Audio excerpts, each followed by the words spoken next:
If you actually want something, you can have it.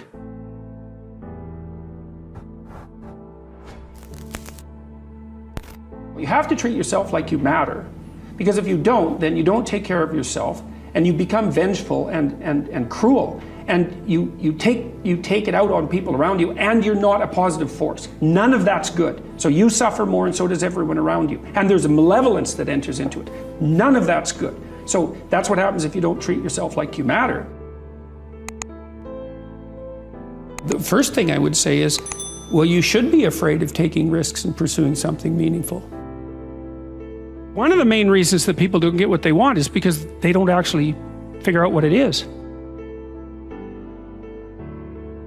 And the probability that you're going to get what would be good for you, let's say, which would even be better than what you want, right? Because, you know, you might be wrong about what you want easily, but maybe you could get what would really be good for you.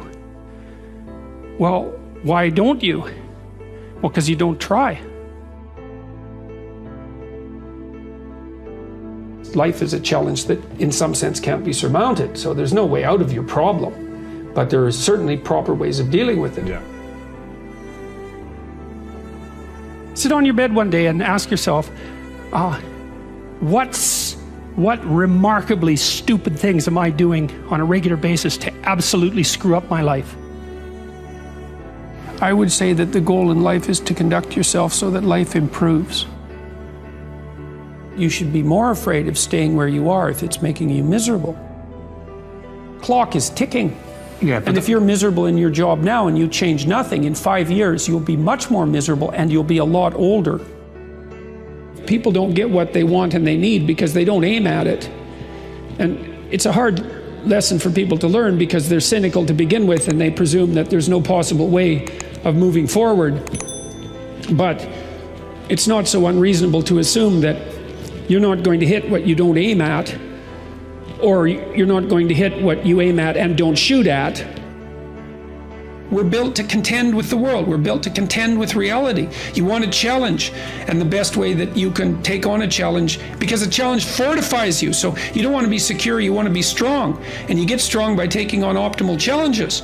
And so you lay out your destiny in the world, and you take the slings and arrows of fate, and you make yourself stronger while you're doing so. And you might fail, and fortune might do you in, but it's your best bet. A huge part of the reason that people fail is because they don't ever set up the criteria for success. And so since success is a very narrow line and very unlikely, the probability that you're going to stumble on it randomly is zero. So you want to set yourself a task that's difficult, but not so difficult you can't attain it. And then what happens is that you step up improvement across time, incrementally. And there's also a certain element of humility to it, right? Which is, don't bite off more than you can chew. Right? Don't set grandiose goals, but incremental improvement will get you a tremendous distance.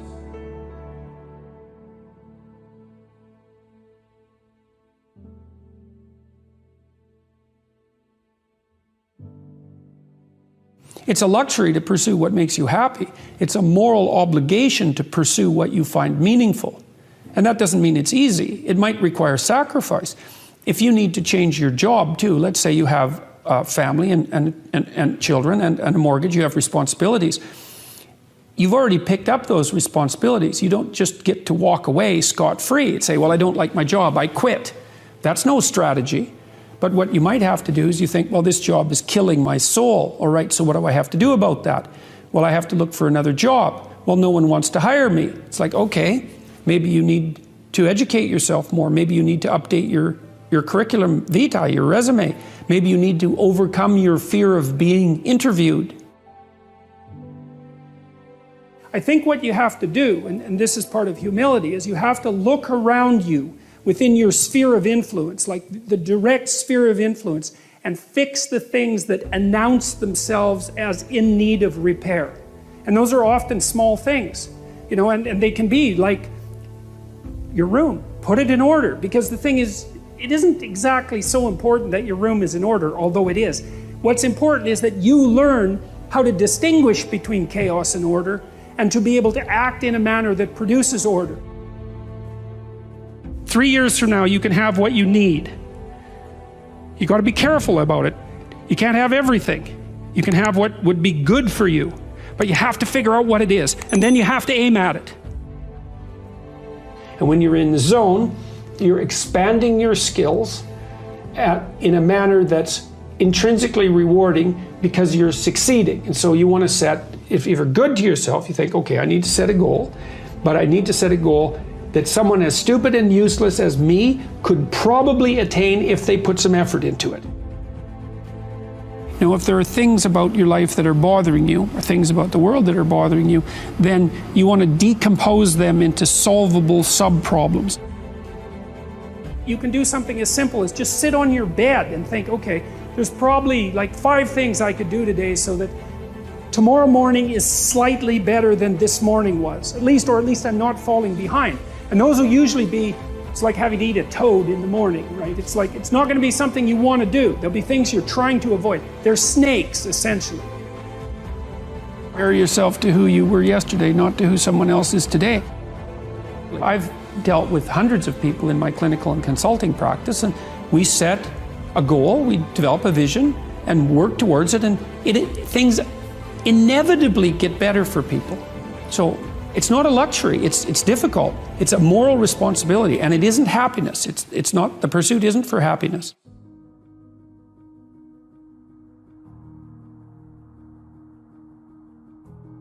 Well, greatness is what reveals itself when you attempt to formulate, when you attempt to carefully articulate and live out what you believe to be true. It just happens, because there isn't anything more powerful than truth. Right? That's the antidote to suffering, truth. If you ask yourself, instead of telling yourself, you know, what is it that I could do to set things more right today that I would actually do? It's usually some small thing because you're not that disciplined, you know. Then you can go do it.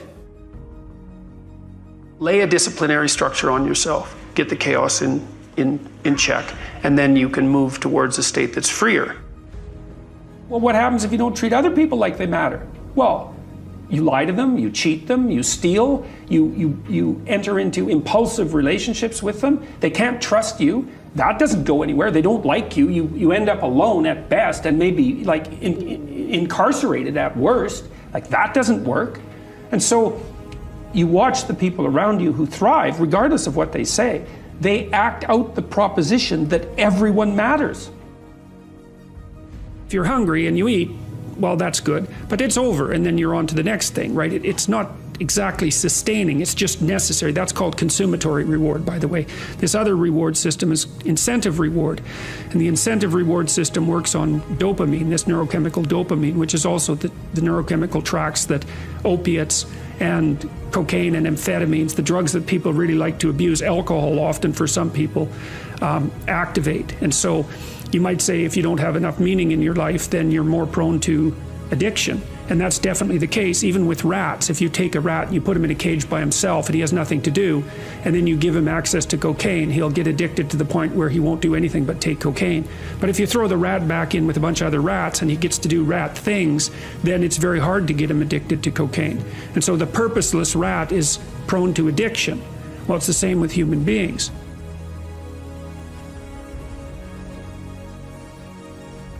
Kind of have this idea that you have a certain delightful, wonderful, positive freedom as a child, and then that's given up as you approach adulthood. But the truth of the matter is that you have a lot of potential as a child, but none of that is capable of manifesting itself as freedom before you become disciplined.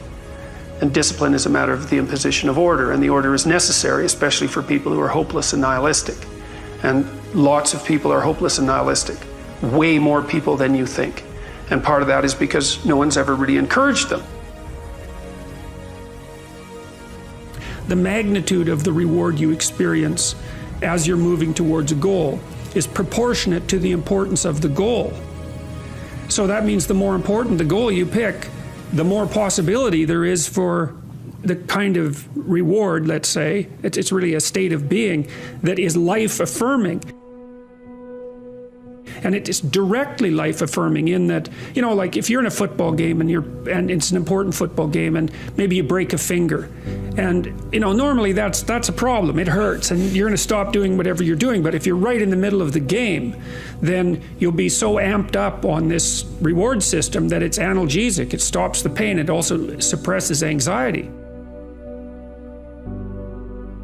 People that have extracted unbelievable successes out of catastrophic failures. And I'm not saying that in a naive way. I know perfectly well what happens to people. You're doing fine in life, and then you get cancer, and then 6 months later you're dead. And all the heroism in the world isn't going to save you at that point. But that's not the point. That's not the point. Life is bounded by mortality, but that doesn't mean that you don't get out there and contend, and you develop by contending, and you minimize the net amount of suffering in the world. And that's something, man. That's something to do.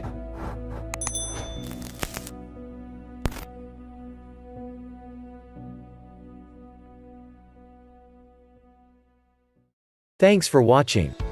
If this helps you, click the subscribe button and the bell icon for more daily motivational videos.